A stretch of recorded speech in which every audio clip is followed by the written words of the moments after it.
So while we were in Bergen, we rode bikes. We would be riding bikes everywhere because that's kind of what our missionaries do to get around if we're not in a big city. So we had bikes, and we had just bought 4 brand new bikes for the 4 missionaries that were all living in our apartment. And one of the nights, 2 of the bikes were stolen, and we were really sad and really worried. And then the following night, somebody tried to steal the other 2 bikes, but they maybe were interrupted or something. And so the third night, we were all waiting in the bushes to see if somebody was going to come, and nobody ever did, and we were able to keep the other 2 bikes. But just unique, funny experiences that teenage boys at 19 and 20 have in a country like that, where we're kind of working, but also just teenagers trying to be teenagers and also kind of be a full-time employee. My favorite food in Norway had to be kjøttkake med potet, which is kind of like meat cakes. They're little like meatballs, but they're in a really yummy brown sauce, like a brown sauce kind of a thing. And I'm saying Norwegian words because that's how they would say it. But they're kind of like little meatballs that are with a brown sauce that you would eat with potatoes and like red cabbage. And that was always 100% my favorite meal in Norway.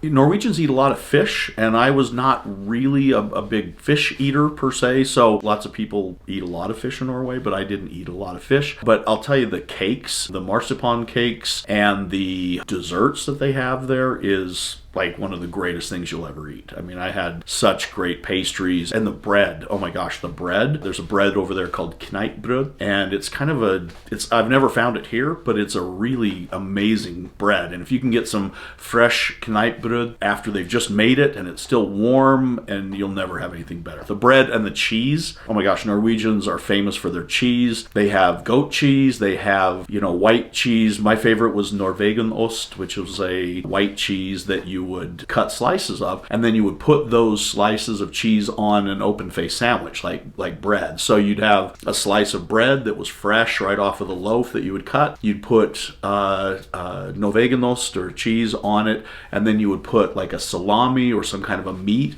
and then usually a little bit of cucumber that they call agurk. And so you'd put all of that on your open-faced sandwich, which they call smørbrød, which is butter cheese or butter bread. It's fantastic. No, I loved smørbrød and the bread and the cheese. I gained a lot of weight when I was in Norway, so because I ate all of the great food. There's an item in Norway that's rather famous, and it's called Lutherfisk. And Lutherfisk is a fish. It's kind of fermented into kind of a gelatin, and most Norwegian missionaries that I was with and people I was with did not like Lutherfisk, but it was certainly a delicacy there that you would eat whenever you wanted to, but I did not eat a lot of Lutherfisk. I tried it, but I did not eat a lot of Lutherfisk. The other amazing food in Norway that I loved was reindeer. So in Norway, they have reindeer all up above the Arctic Circle, and so they have a lot of reindeer that are up there, and they use them as food. And so at Christmas time, we would have kind of reindeer ribs, which is called pinnekjøtt. I think that's what it was, but reindeer was always just fantastic. It was similar to beef, but it just had a really wonderful, not as gamey as the deer that we have here in the United States. The reindeer was always fantastic, and I loved reindeer. I loved Christmas time in Norway because the food, the pinnekjøtt, the potatoes, and everything they made was fantastic, especially around Christmas time. So Norwegians have sweaters that they're very famous for. Norwegians make these beautiful sweaters, and I had the privilege of having 3 sweaters hand knitted for me. So these are nice ladies that lived in the city or that we knew, that maybe some might have been a member of the church, others weren't, but they got to know us as missionaries, and I had 3 amazing ladies hand knit me sweaters. And I still have them today. I still love them and cherish them as part of being there. And so that was an experience because Norwegians just are, I think, crafty people. They've carved out a beautiful life for themselves in the northernmost part of the world, and they make great sweaters, and they also have these amazing things, trolls. So a little troll, we know trolls from stories like the 3 Billy Goat Scruff, but they make these trolls that are really intricate, and they have unique faces and noses and they're funny in funny positions, but these trolls are usually put in your home to like ward off evil spirits. The trolls scare them away or something. So I still have 3 trolls that I brought home from Norway that I absolutely adore and love. But the Norwegian people were always so kind. When I was in Haugesund out on the west coast, I got to know a bunch of young people that were about my age, maybe 16, 17, 18 years old, and they played basketball. And they played basketball with a group of friends often. And so I played quite a bit of basketball in high school and in college. And so I would go and play basketball with them. I was a pretty good player. And we really built some great friendships with people doing sports and playing sports and things like that. I was a college soccer player, so soccer's big in Norway, and so I got to play a lot of soccer when I was there. And so it was, again, just unique opportunities to meet regular people that lived in these cities. Kindness and wonderful families that we got to know really well. And because of social media, I'm now still connected to a lot of those friends. I've gotten to see them and see their families and their children as they've grown older, and I absolutely love that I have those close connections to those friends. In Norway, things were more expensive than I was used to here in the United States. So when you'd go over to Norway, if we wanted to go to like a fast food place, like a McDonald's, a combo meal at McDonald's was probably $15, where here in the United States it's like $6 or $5 or something like that. So when my mom and dad would send me a $20 bill just in a letter to let me go out to eat or something, it was like, okay, I go and I cash the $20 bill for norske kroner, which are the Norwegian crown, and then I could buy basically a hamburger and maybe a candy bar with what my mom and dad sent me. But yeah, the food was always great. Norwegians just make some of the best stuff I've ever had. In the United States, we are a country of automobiles. Everybody has an automobile. I mean, you drive everywhere. Even if you're driving like 3 blocks or 300 meters, 400 meters away, most likely you'll get in your car and you'll drive a very short distance in the United States. In Norway, they walk or they ride a bike, and that's how people get around. I mean, there are cars, but not nearly the number of cars we have in the United States. The other thing that's interesting, and it was funny because a friend of mine from Norway came over to visit me, and one of the things he noticed was that our grocery stores, our shopping centers and grocery stores stay open 24 hours a day in many places. Many places in the United States have stores that are big, large stores, and they stay open every hour of the day. And in Norway, the grocery store might open at 8 a.m. and then they're done by maybe 4 and it's not open. And sometimes on the weekend it's open an even shorter period of time. Norwegians, I think, value the family so much that work is obviously important, but they love spending time with family, and I don't think they grind as hard at work as maybe Americans do that way. They don't think that you have to be open 24 hours and you don't have to have this complicated, fast-paced life that sometimes we have in America. That they have I think a more simple and easy life in a way that they value family and doing things like even just walking somewhere rather than hurrying and driving somewhere. Norwegians will just say, yeah, I'll be there in 15 minutes. I'm going to walk to where I need to go rather than drive. And I think those are really good qualities for the country to keep and maintain. You see a lot more when you walk. The smells of your country and the beautiful mountains or wherever you're going, you have a better experience when you're walking somewhere, I think, than if you're driving somewhere. You don't see the subtleties of life that way. So, I had never ridden in Norwegian they call it a T-bane, which is a subway. So the below ground subways and the above ground trains, which we would call streetcars or something like that. In Norway, they're called a trick. And so I'd never been on those before. So getting to ride the subways, my first city that I lived in was a place called Veitvet, which was just outside of Oslo. And so we would take the train or the T-bane into Oslo to go speak with people and talk to people and kind of go into our area where we worked. And so the neat experience about getting on T-bane was really great. We met people in some very unique circumstances. I remember one day we were walking up a street. Just out of the blue, we met this man that was maybe shoveling his driveway, maybe some snow, and we stopped to say hi, and he was very clearly upset.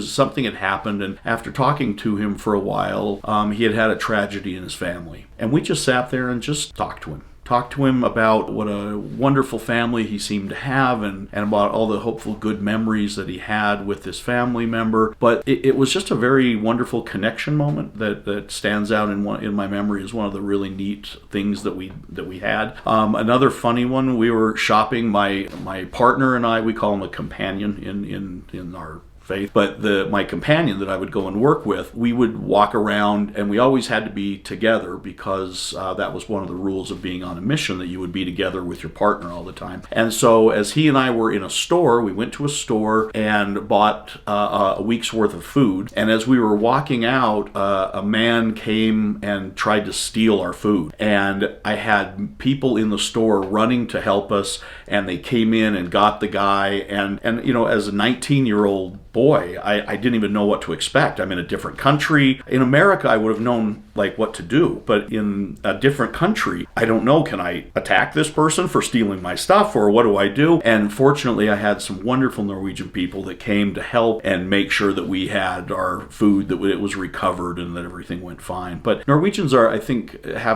most people would say they're a little more closed off, a little harder to get to know sometimes, but once you do get to know them, they are the warmest, most wonderful people that I've ever met in my life. They have a kindness and a love of their country that I've never seen anywhere else. I think it comes from just people that love their land. And the Norwegian national anthem is Ja, vi elsker dette landet, which is, yes, we love our country. It's an amazing song, and I still remember the words to it, and you sing it at big festivals. And May 17th every year, they have the Norwegian Independence Day. So that song is sung often during Independence Day and in a lot of other places and circumstances. But Norwegians are caring, loving, patriotic people that I absolutely loved. Obviously, we were there doing missionary work, so I didn't have a lot of, I wasn't out dating or out, doing necessarily really fun things when I was there. But we had great fun every day. I'll give a funny example. So there's a park in Oslo called Frogner Park, and Frogner Park is a very famous park because it has statues of naked people, and they have really amazing statues throughout this park. And in the summertime, Norwegians will go to the park and lay out to get sun. And in Norway, very different from the United States, the women will go topless in the park. And as missionaries, we're supposed to have our concentration on doing the work that we're there to do. But yeah, going through that park and seeing things that I had never seen before, because we don't really do that in America, was like, oh my gosh, this is really different than what I'm used to in my life. I served in 4 or 5 cities. I was first in kind of the Oslo area, a little suburb of Oslo called Veitvet. And then I moved from there I was there for 3 months, and then I moved out to the west coast to a city called Haugesund. And Haugesund is a little fishing village, maybe my favorite place that I've ever been. It's just this quiet little fishing town, and the people are wonderful, and you can get fresh fish. There's just lots going on there, and a really neat walking street. They call it a Golgata. And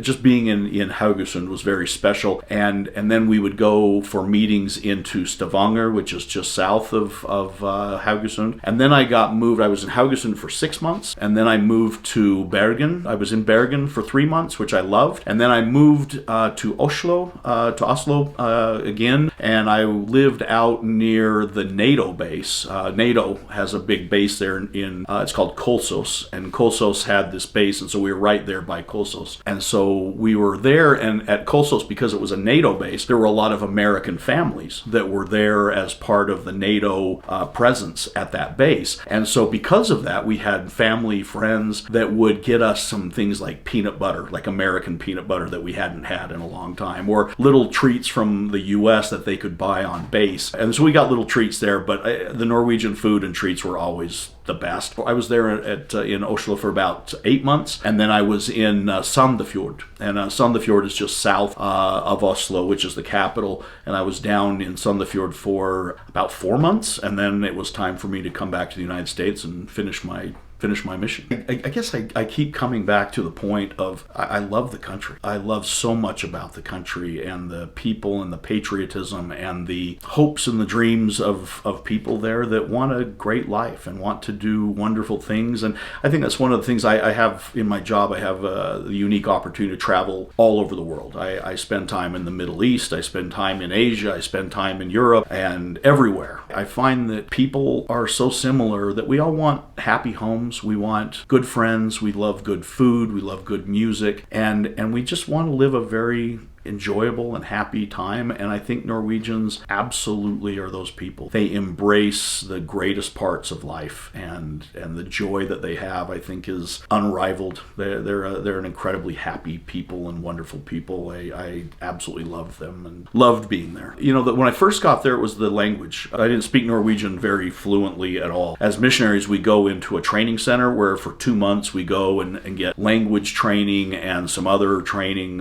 pertinent to what we do as missionaries, but the language was very challenging. I took a lot of German in high school, and so Norwegian is a bit of a Germanic language, and so there's a lot of similarities between Norwegian and German, but they're enough so that if you speak German, you don't automatically speak Norwegian. And so Norwegian took a lot of effort and a lot of time. I still remember I would have little cards to memorize words and learn words, and when I'm on the bus or I'm on the T-Bahn, I would read my cards and continue to try to learn the language. One of the best ways to learn the language I found was children's books, because children's books and little videos that are for kids are easier to understand. The words are a little less complicated, and so I started reading children's books and things where I could learn the basics of sentence structure and how you describe certain things in Norwegian that we might describe differently here. So certainly the language was one of the biggest culture shocks, because I'm a communicator. I love to talk to people, and I found myself not really being able to say the things I wanted to say in Norwegian for probably 6 months. I think it took me the better part of 6 months to become fluent in Norwegian, and I have a gift for languages, and I felt like I spoke the language very well. Very few people that I met after I was in the country for a while, they never would have guessed I was from the United States. They would always assume maybe Germany, maybe Denmark. I spoke like a European might speak Norwegian, but certainly not like an American typically spoke Norwegian. And the funny thing about Norway is the languages, just like here in the United States, we have different dialects. So if you're in the East Coast, you might have a different dialect for East Coast America versus the southern part of the United States, or different places. But in Norway, these differences are incredibly different from place to place. The language and the accent and the words even that you say out in the West are very different than the words you would say in the capital, and the words and the dialect up north in Tromsø, Bodø, Kirkenes. You go way up north, and all of these dialects are very different, almost like a different language. I started my mission in Oslo, but when I went to the West Coast and I was in Haugesund was where I learned the majority of my language, and so I had little dialect changes that I did when I was in Haugesund that even the rest of my mission, people would ask me, have you lived out on the West Coast? Because you have little words and little phrases that are from Haugesund. And so every city is very different with that, but even more so than the United States by far. In Norwegian, it matters how long you hang on a vowel, like the letter I. So in Norwegian, so if you said to a family, you've got a beautiful little girl, the word for girl and the word for the male reproductive organ were very close. And so if you didn't do that exactly right, then you were saying a very wrong thing. And it's just little things like that you try not to make those mistakes. But I think if you grow up there as a kid, you learn this from your mom and dad of learning, how to speak. But if we're over there just for a short time and we're learning kind of as we go, we don't have some of those little subtleties that people learn growing up there that we never grab, especially with slang, like slang terms. We spoke very, what I would call regular Norwegian, but there's lots of slang terms that youth and people that I would interact with would say. They didn't make any sense to me because it was a slang term, and those aren't very translatable into English. But it was such a beautiful language to hear people speak it. I love to speak Norwegian. Every chance I get, I try to find opportunities to speak Norwegian. I'm in the security business right now, and so I work with security people all over the world, and I have many that are in Norway that I get to talk to. They're also in Sweden and Denmark. So Sweden and Denmark are interesting because Swedish, Danish, and Norwegian are kind of like American, Australian, and British, where it's similar language, and it's, you know, you can understand it, but they're very different languages, but they have some similarities where you can, just like if I'm talking with someone from Great Britain, he's got different words that he uses for, like an elevator for me is a lift for him, and different words, but the basics are the same, and Australia as well. But in Norwegian and Sweden and Denmark, you have those kind of differences. So I can speak with a person from Sweden a lot easier than I can a person from Denmark, but I read Danish better than I can read Swedish, and so it's just some different complexities about the language. But again, just the best language. I love it. I love to speak it anytime I can. So I will try. It's been 20. How long has it been since I've been there? Almost 30 years since I was in Norway. So, but I would say jag vill gärna tacka dere för anledningen jag hade att besöka deras land. Jag älskar landet. Det var så morsomt för mig till att vara där i 2 år. Jag har så många vänner där borta. Och jag önskar väldigt till att besöka dem igen.